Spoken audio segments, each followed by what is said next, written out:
지난 5월에 사랑에 대해서 설교를 시작한 이래로 계속해서 사랑장 고린도전서 13장을 가지고 연속으로 설교를 해왔는데요. 드디어 오늘이 마지막 시간이 됐습니다. 그동안 너무 지겨웠나요? 그렇게 말해줘서 감사합니다.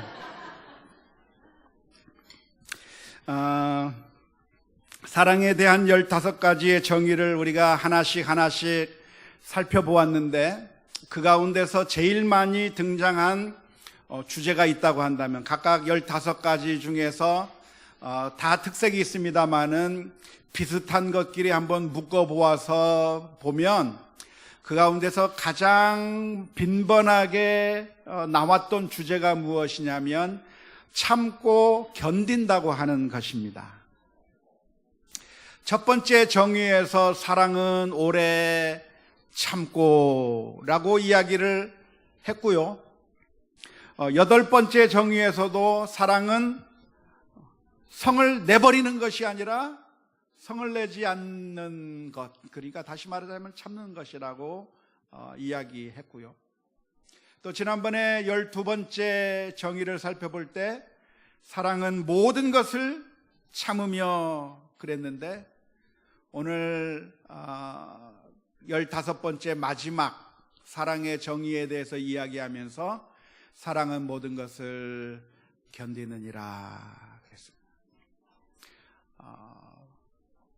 산술적으로만 봐도 15개 중에서 4개 정도가 참고 견디는 것과 관련이 있으니까 벌써 4분의 1 정도가 참고 견디는 것과 관련이 있고, 더 나아가서 맨 처음 시작을, 사랑에 대한 정의의 맨 처음 시작을 오래 참는 걸로 시작했는데, 그 사랑의 정의를 마무리하면서 사랑은 모든 것을 견디느니라 라고 이야기함으로써 어쩌면 이 사랑에 대한 그 정의 가운데서 가장 큰 비중, 가장 큰 내용을 차지하는 것이 바로 참고 견디는 것이 아닐까 생각을 합니다.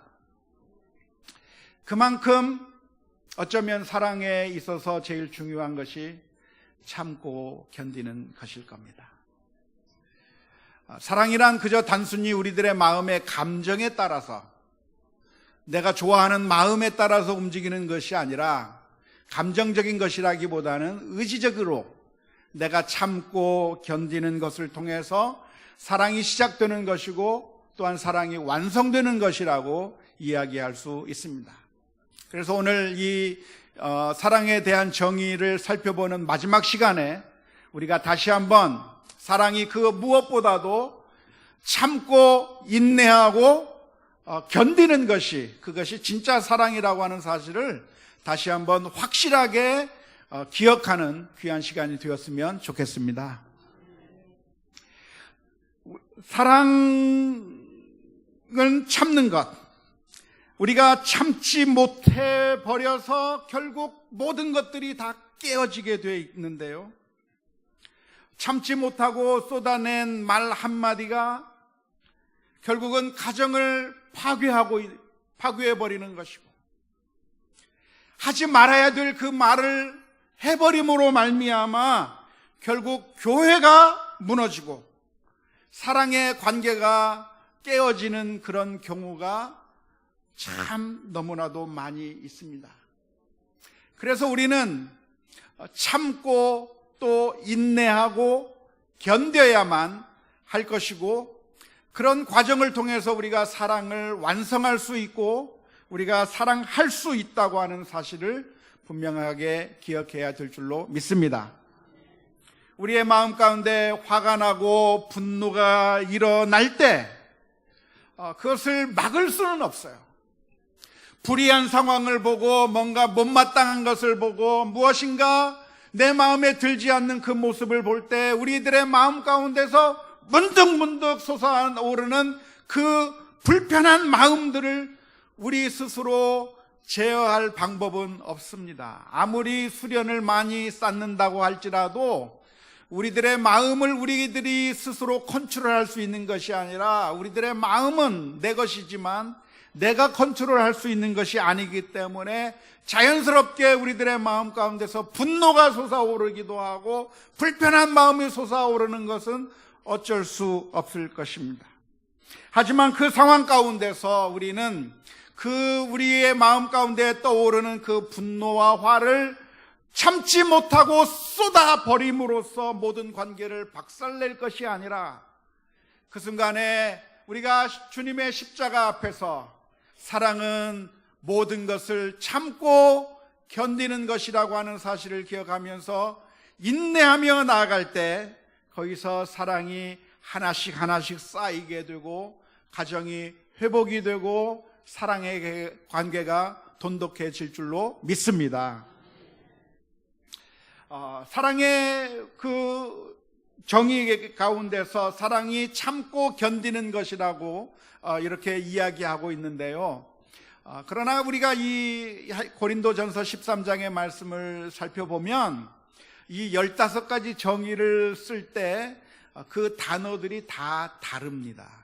우리 한국말 성경으로는 참는다라고 하는 말이라든지 이런 것들이 같은 단어로 번역되어 있지만 헬라어 원문을 보면 오래 참는다고 했을 때 그 참는다는 것과 모든 것을 참는다고 하는 것, 견딘다고 하는 이 단어들이 각각 다른 단어들이 사용되고 있는데요. 특별히 오늘은 모든 것을 견딘다고 하는 이 정의를 살펴보려고 하는데 이 단어는 어떤 의미를 가지고 있는 단어인가? 헬라어 원문을 살펴보면 그 의미가 좀 더 명확해질 수가 있습니다. 이 마지막 정의에 사용된 단어가 사용된 예들을 우리가 신약 성경에서 살펴보면 이런 예들이 있습니다. 마태복음 10장 22절에서 사용이 됐는데요. 또 너희가 내 이름으로 말미암아 모든 사람에게 미움을 받을 것이나 끝까지 견디는 자는 구원을 얻으리라. 여기서 끝까지 견딘다고 할 때 사용된 이 견딘다라고 하는 그 헬라어 단어가 오늘은 사랑은 모든 것을 견딘다고 하는 그 단어와 똑같은 단어입니다. 그러니까 어떤 의미에서 어떤 상황에서 사용된 단어냐면 우리가 주님을 믿는 가운데 고난이 닥치고 어려움이 닥치고 힘든 상황이 발생된다고 하더라도 그 힘든 상황 때문에 믿음을 잃어버리는 것이 아니라 내팽개쳐버리는 것이 아니라 끝까지 견딘다고 하는 그런 문맥에서 이 단어가 사용이 됐습니다. 그러니까 이 사랑은 모든 것을 견딘다고 하는 것은 분노를 참는 것, 화를 참는 것이라기보다는 오래 참고에서는 그런 의미가 있었지만 오늘 15번째 사랑은 모든 것을 견딘다고 할 때 이 견딤은 그 대상이 분노와 화를 참고 견디는 것이 아니라 이 마지막 정의에서는 고난과 아픔, 어려움 등을 참고 견딘다고 하는 의미에서 이 단어가 사용된 것을 알 수가 있습니다. 히브리서 12장 2절과 3절에서도 똑같은 단어가 사용됐는데요. 이렇게 기록되어 있습니다. 믿음의 주요 또 온전하게 하신 이인 예수를 바라보자. 그는 그 앞에 있는 기쁨을 위하여 십자가를 참으사 부끄러움을 개의치 아니하시더니 하나님 보좌 우편에 앉으셨느니라. 너희가 피곤하며 낙심하지 않기 위하여 죄인들의 이같이 자기에게 거역하신 일을 참으신 일을 생각하라. 이 히브리서 12장에서도 똑같은 단어가 사용됐는데요. 여기서도 역시 참는다. 예수님께서 무엇을 참으셨습니까? 십자가를 참으셨다. 예수님을 거역한 자들을 참으셨다라고 하는 그 표현을 사용하고 있는데 이 단어의 의미가 무엇이냐면 그러니까 우리가 사랑하는 가운데서 겪게 되는 고난, 사랑을 하면서 얻게 되는 그런 힘들고 어려운 상황, 고통의 상황들이 닥치게 될 때 그러한 고통을 맞이하면서 그냥 포기하고 항복할 것이 아니라 끝까지 그것을 견디면서 고난을 이겨내면서 사랑하는 것이 참된 사랑이라고 하는 것을 오늘 사랑의 15번째 정의에서 가르쳐주고 있습니다. 이해가 되시죠? 여기서 한번 질문을 던져볼 수가 있습니다. 사랑을 하자는데 왜 고난을 참아야 하는 것이죠? 사랑을 해야 하는데 왜 슬픔과 어려움을 참아야 한다고 말하고 있는 것일까요? 우리가 생각할 때는 사랑은 아름답다고 생각을 합니다. 따뜻하고 행복하고 좋은 것이라고 생각을 합니다. 사랑하면 좋을 것이라고 생각을 해요. 하지만 실제로 사랑을 하면 아름답고 행복하고 따뜻하고 좋은 것이 사랑이 아니라, 사랑을 하게 되면 우리가 제일 먼저 발견하게 되는 것은 사랑을 하면 아프다는 것을 먼저 발견하게 됩니다. 사랑을 하면 좋은 것을 우리가 만나는 것이 아니라 아픔을 만나게 돼요. 고난을 만나게 돼요. 그래서 유행가 가사에도 그랬어요. 누가 사랑을 아름답다 했는가 그러죠. 누구의 노래죠? 그건 정확하게 하시네요. 조용필 노래. 창밖의 여자라고 하는 노래에서 누가 사랑을 아름답다 했는가? 사랑을 하면 행복하고, 사랑을 하면 마음이 따뜻해지고, 사랑을 하면 너무 좋은 결과가 나타났으면 좋겠는데, 근데 현실은 어떠냐면 아픔이 있다는 거예요. 고난이 있다는 거예요.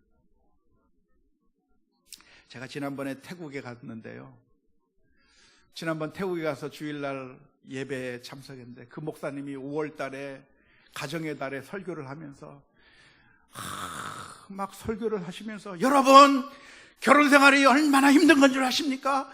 막 설교하시면서 정말 힘들어요 막 그러더라고요. 그걸 보면서 사모님이 목사님한테 굉장히 힘들게 하는구나. 결국 그 목사님 그날 집에 들어가서 더 혼났는데, 결혼해서 행복하게 저 푸른 초원 위에서 정말 행복하게 아름다운 가정을 만들면서 살기를 원했지만, 그런데 결혼하고서 행복한 것이 아니라 늘 싸우고 다투고 마음이 찢어지는 것 같고 괴로운 모습을 만나게 되는 것이 우리들의 현실입니다. 여러분들은 어떻게 살아오셨습니까? 저는요, 얘기했다 나중에 혼날런지 모르겠지만 신혼 첫날부터 싸웠어요.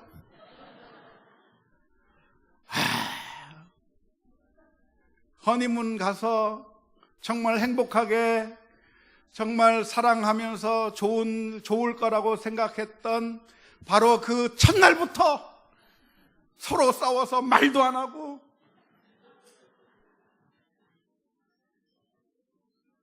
그렇게 시작하면서 수십 년을 싸우면서 살았어요.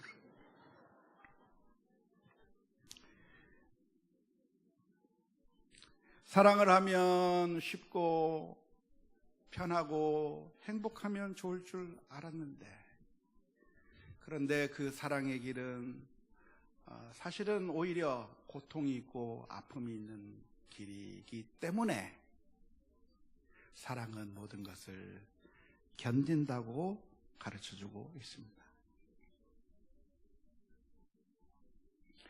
다윗은 시편 109편 4절에서 이렇게 노래를 했습니다.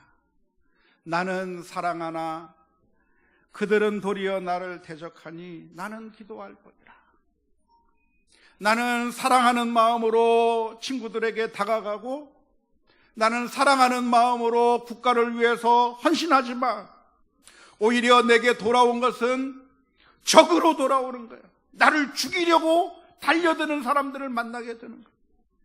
바울이 사울왕을 섬기면서 그를 위해서 충성하고 자신의 모든 것을 다 바쳐서 사울왕을 위해서 완전히 충성했지만 오히려 자기에게 돌아온 것은 창을 던지는 사울왕의 모습을 보는 것이고, 자기를 죽이려고 달려들고 있는 그 사울왕의 모습을 보면서 오히려 괴롭고 슬픈 가운데서 다윗이 선택한 것이 무엇이냐면, 나는 사랑하나 그들은 도리어 나를 대적하니 나는 기도할 뿐이라, 다른 방법이 없어서 하나님 앞에 엎드릴 것뿐이라고 고백을 했습니다.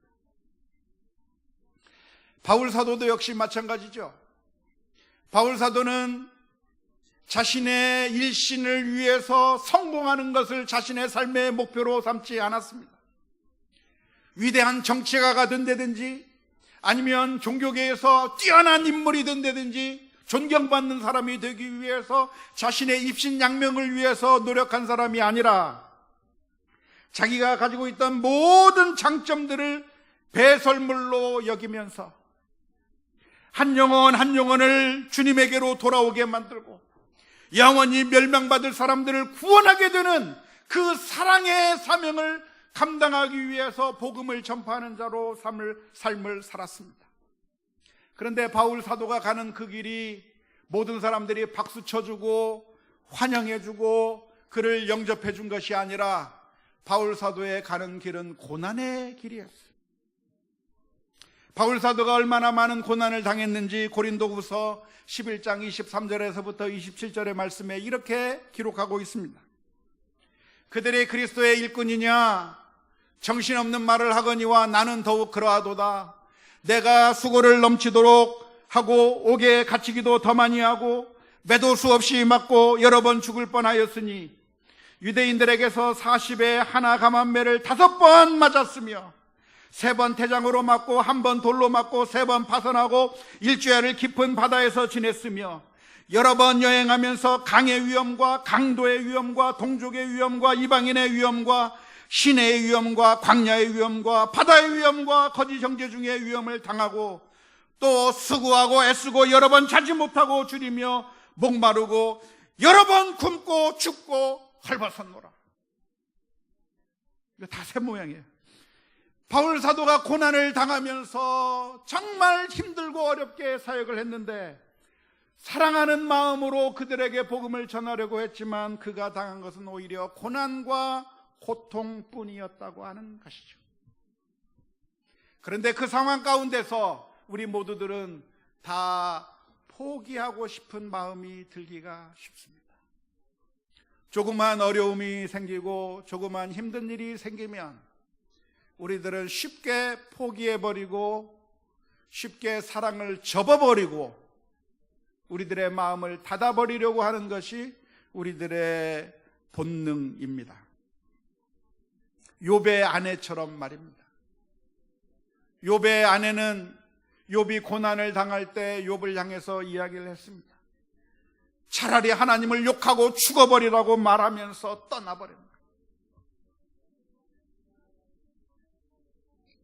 그러나 오늘 성경에서 권면하고 있는 것은 무엇이냐면 사랑은 무엇인가? 그 무엇보다도 사랑은 이 모든 고난과 아픔들을 견디는 것, 모든 것을 견디는 것이 참된 사랑의 출발점이요 또한 완성이라고 하는 사실을 기억하는 우리 모두가 다 될 수 있기를 주님의 이름으로 축원합니다.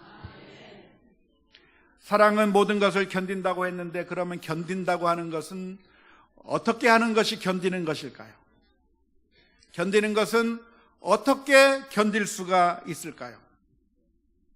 견디는 것은 무엇이냐면 사실은 다른 어떤 것이 아니라 내가 있는 그 자리에 그대로 머물러 있는 것이 견디는 것입니다.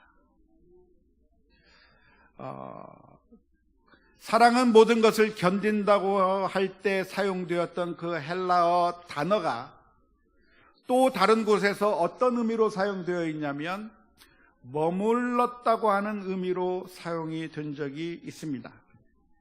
예를 들자면 예수님께서 예수님의 부모님들과 친척들이 다 돌아갔을 때 예수님 혼자서 예루살렘 성전에 머물고 계셔서 서기관들과 바리새인들과 이야기를 했다고 할 때 그때 누가복음 2장 43절에서 사용한 단어가 어떤 단어냐면 바로 그 단어예요.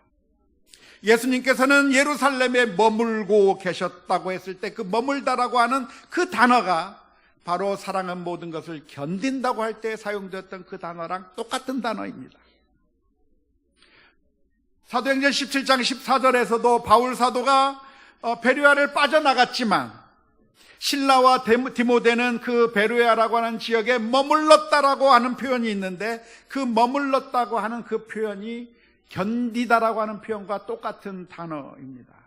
그러니까 사랑은 모든 것을 견딘다고 했을 때 그것은 무엇이냐면 다른 어떤 것이 아니라 힘들고 어려운 일이 있을 때, 괴로운 일이 있을 때 내가 원래부터 있던 그 자리에 그대로 머물러 있는 것이 견디는 것이라고 하는 그림을, 그 이미지를 우리가 기억할 수 있으면 좋겠습니다.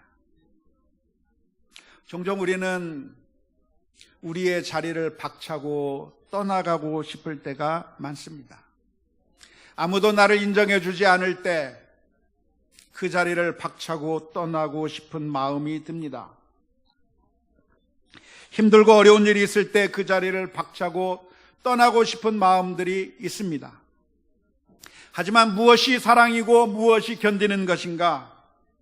떠나고 싶은 그 순간에 사탄은 우리들의 마음을 충동질하면서 떠나버리라고, 그냥 포기해버리라고 우리들의 마음을 충동질을 하고 있을 때 그 자리에 그대로 있는 것, 그 자리에 계속 남아있는 것이 견디는 것이요, 그것이 바로 참된 사랑이라고 하는 사실을 기억할 수 있기를 주님의 이름으로 축원합니다. 그런 생각이 들잖아요. 남편의 자리 그냥 포기하고 싶다. 아내의 자리 그냥 포기하고 싶다고 생각될 때, 부모의 자리 내가 더 이상 이 아이를 책임질 수 없을 것 같다고 생각이 들 때, 우리가 신앙생활하면서 교회에서 내가 맡은 그 직분, 내가 맡은 그 사명, 하나님께서 우리에게 맡겨주신 것들 그냥 포기해버리고 싶은 생각들이 많이 들 때, 그냥 내팽개쳐버리고 속 편하게 마음 편하게 지내는 것이 그것이 아니라 힘들고 어려울지라도 그 자리에 계속 남아서 그 자리를 지켜주는 것, 그 자리에 남아있는 것이 참된 사랑이라고 하는 사실을 기억할 수 있기를 주님의 이름으로 축원합니다. 펭귄이라고 하는 동물이 있는데요, 남극에서 살아가고 있는 이 펭귄들의 그 생태계를 보면 엄마 펭귄이 알을 낳게 되면 아빠 펭귄이 그 알을 품고 그 새끼가 태어날 때까지 계속해서 품고 60일간을 버틴다고 합니다. 그 알에서 한 발자국도 떠나지 않고 그 알을 품고 60일 동안 견디는 거예요. 그런데 그 기간이 언제냐면 한겨울, 남극에서도 가장 추운 겨울철에 온도가 영하 60도에 이르는 그 혹한기에, 그리고 어마어마한 바람이 부는 그 기간 동안에 그 알 하나를 부화시키기 위해서 꼼짝하지 아니하고 그 자리에서 계속 남아있을 때 결국 60일간의 그 부화의 기간이 지나면 사랑스러운 새끼들이 탄생하게 된다고 하는데, 그 60일 동안 그 아빠 펭귄은 몸무게가 절반으로 줄어들기까지 너무너무 힘들고 어려운 고난의 기간을 겪지만 그 과정을 통해서 사랑스러운 새끼가 태어나게 된다고 합니다. 사랑하는 성도 여러분, 우리는 큰 사랑을 할 수 없을 것 같아서 늘 좌절하고 있지만 그러나 우리가 그 자리에 있어 주는 것만으로도 사실은 큰 힘과 큰 용기가 되어줄 수 있다고 하는 사실을 기억하면서 사랑은 모든 것을 견디느니라. 내게 주어진 그 사랑의 사명의 자리에 옮기지 않고 그 자리에만 가만히 있어주는 것만으로도 큰 사랑이 될 수 있다고 하는 사실을 기억하면서 우리 모두가 주님께서 우리에게 원하시는 그 사랑의 사명들을 잘 감당해내는 우리 모두가 다 될 수 있기를 주님의 이름으로 축원합니다. 하나님께서는 우리를 어떻게 사랑해 주셨습니까? 하나님께서는 오늘 15번째 특성에서 말하고 있는 것처럼 사랑은 모든 것을 견디느니라, 모든 상황 가운데서도 그 자리를 버리지 않고 하나님의 자리를 지키고 계셨다고 하는 사실을 알고 계십니까? 하나님과 우리 사이에 맺은 그 언약 가운데서 우리가 하나님을 예배하고 경배하면 하나님께서 우리의 하나님이 되어주시겠다고 하는 그 언약의 관계 가운데서 우리 인생들은 하나님을 배반했어요. 우리 인생들은 하나님을 섬기지 않고 돈을 섬겼고 우상을 섬겼고 그 욕심과 그 죄악 가운데서 죄악의 길을 걸어가고 늘 하나님 앞에서 바른 삶을 살지 않았지만, 그래서 모든 계약이 다 깨져버릴 수밖에 없는 그 상황에서도 하나님께서는 우리에 대한 사랑을 중단치 않으셨습니다. 그리고 그 사랑을 저와 여러분들을 위해서 끝까지 베풀어 주신 줄로 믿습니다. 원하기는 저와 여러분들이 이러한 사랑을 받았다고 한다면 이제 주님 앞에 나아가야 합니다. 우리는 사실 오늘 고린도전서 13장에 있는 그 모든 사랑의 정의에 합당하게 사랑할 수 있을 만큼 사랑할 수 있는 능력이 우리들에게는 없습니다. 만약 우리가 이 고린도전서 13장에 우리들의 이름을 넣어서 이 성경 말씀을 읽는다고 하면 정말 말도 안 된다고 생각을 합니다. 나는 오래 참고, 나는 온유하며, 나는 시기하지 않으며, 나는 자랑하지 않으며, 나는 교만하지 않으며, 이렇게 이 모든 것들에 내 이름을 넣어서 이 말씀을 읽는다고 한다면 우리는 그렇게 하지 못했다고 하는 사실을 너무나도 잘 알아요. 참는다고요? 참는 게 맞는 것 같은데 참을 일이 생기면 기억이 안 나요, 그 말이. 성내지 말라고요? 성내지 않아야 되는데 사실은 조그만 거 하나에 우리는 성을 내게 되는 거예요. 다른 사람들의 허물을 잊어버리고 기억하지 말라고요? 그런데 그것이 기억이 너무나도 나서 밤잠을 이루지 못하는 게 우리들의 마음입니다. 우리들의 문제는 하나님의 말씀에 감동을 받기는 하지만 그것을 행할 수 있는 능력이 없다는 것이 바로 우리들의 문제입니다.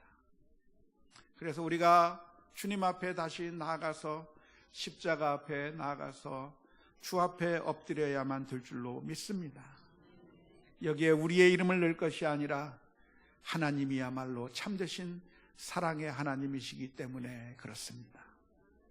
하나님은 오래 참으시는 하나님, 하나님은 인자하시고 자비하시고 성내지 아니하시는 그 하나님, 우리를 향해서 모든 것을 주시고 우리를 향해서 그 자리를 벗어나지 아니하시고 끝까지 우리를 기다리고 계신 그 하나님 앞에 오늘 저와 여러분들이 나아가면서 하나님 앞에 우리의 모습을 내어놓고 기도하며 나아가는 우리 모두가 다 되어야 될 줄로 믿습니다. 오늘 우리가 함께 찬양을 부를 텐데요, 이 찬양은 최용덕이라고 하는 분이 싸우고 난 다음에 지은 노래입니다. 친하게 지내던 사람과 싸운 다음에 그 마음이 불편해가지고, 성경에서는 용서하라고 이야기했고 성경에서는 먼저 사랑하라고 이야기했지만 찬양 사역자라고 하는 자기 자신은 한 번 싸운 이후로 마음이 다쳐서 손 내밀지 못하고 용서 빌지 못하고 옹졸하게 있는 그 자신의 모습. 그런데 그러기를 며칠을 지냈는데 자기와 싸웠던 그 사람이 자기를 향해서 먼저 손을 내밀 때 자신의 초라한 모습을 바라보면서 하나님 앞에 울면서 지었던 찬양이 바로 오늘 나는이라고 하는 찬양입니다. 어쩌면 우리들도 그렇게 지금까지 살아오면서 늘 마음속에 사랑해야지라고 하는 마음을 가졌지만 15번의 설교를 하는 동안에 그런 마음을 가졌지만 그러나 옹졸하게 아직도 우리들의 마음을 열어놓지 못했다고 한다면 오늘 이 찬양을 부르면서 우리 함께 하나님 앞에 우리 모습을 내어드리는 귀한 시간이 되었으면 좋겠습니다. 우리 함께 같이 찬양할